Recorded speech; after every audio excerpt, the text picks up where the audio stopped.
John Laesch. I'm running for mayor of Aurora, Illinois. Richard Irvin's campaign has challenged 3 credible candidates that have all filed the correct number of signatures to get on the ballot. He is trying to control the person that he wants to run against.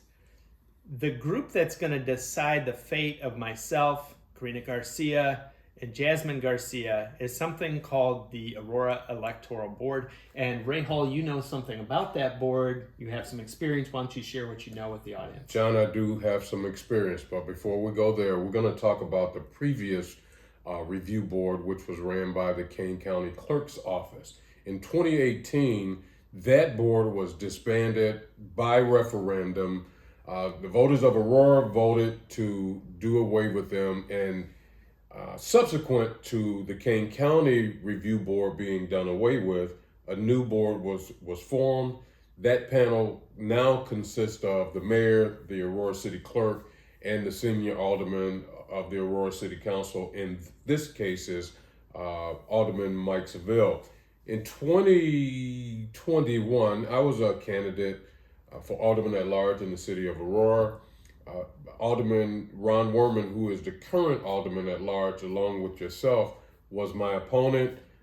Myself and attorney Ed Mullen challenged Mr. Woerman's residency, and during that challenge, Mr. Woerman was forced to admit that he lived in Oswego. It was an open secret that he lived in Oswego. His children were in school in Oswego, and he admitted that he lived in Oswego, and he threw out a number when questioned, and he said that he lived in Oswego 60% of the time and in Aurora the other 40% of the time. And we have a video of that, so we'll run that video really quick so people can hear it for its mouth. Do you ever sleep in the Oswego residence? Yes. And how often do you sleep in the Oswego residence? I never kept track because I didn't know I had to. I'm 60-40. 60-40, which being 60 and which being 40? 60 Oswego, 40-ish Aurora, give or take. But what happened? What was the decision in this case? Yes, the disposition of that case eventually was that Mr. Woerman was allowed to stay on the ballot.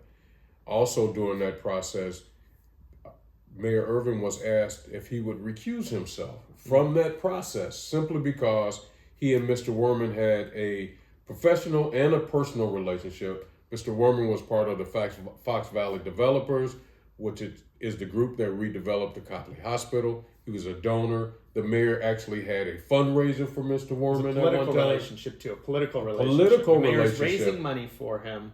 Yes. And is deciding whether he gets to stay on the ballot as a 40% resident of Aurora. Yes, and that was allowed to take place.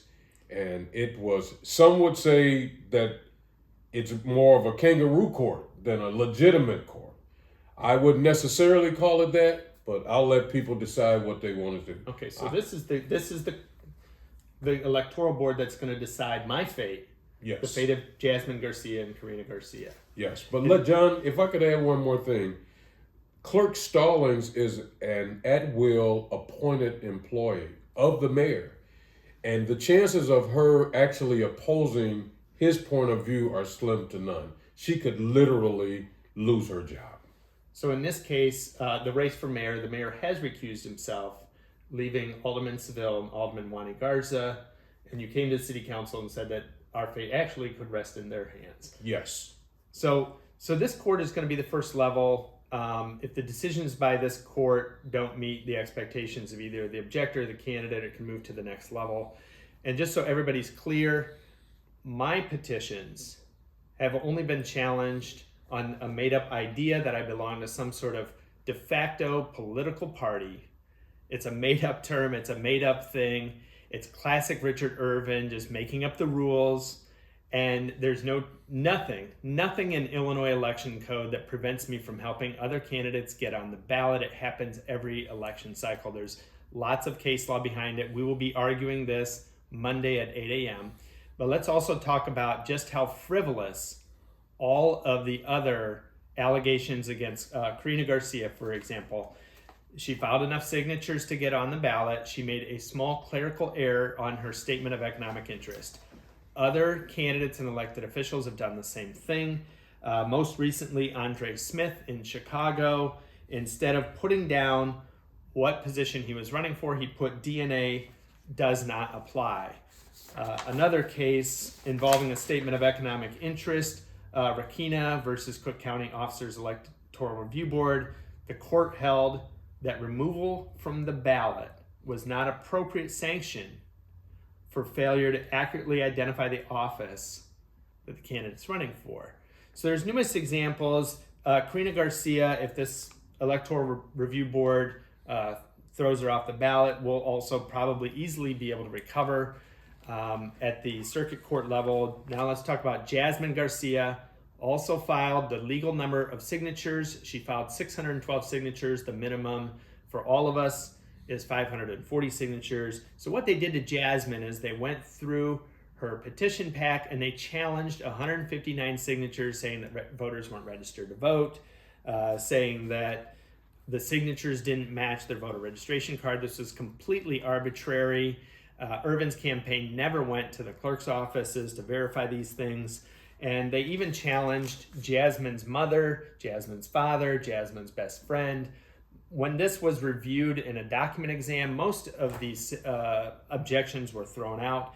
At the same time, Jasmine is spending her weekend with her team, going around the city, talking to 40 voters that legally, legitimately signed her petition and having to get an affidavit from those voters to verify those signatures. All three of these attacks are frivolous, petty, acts of desperation by a career politician who will say and do anything to get reelected. Mr. Mayor, what are you afraid of?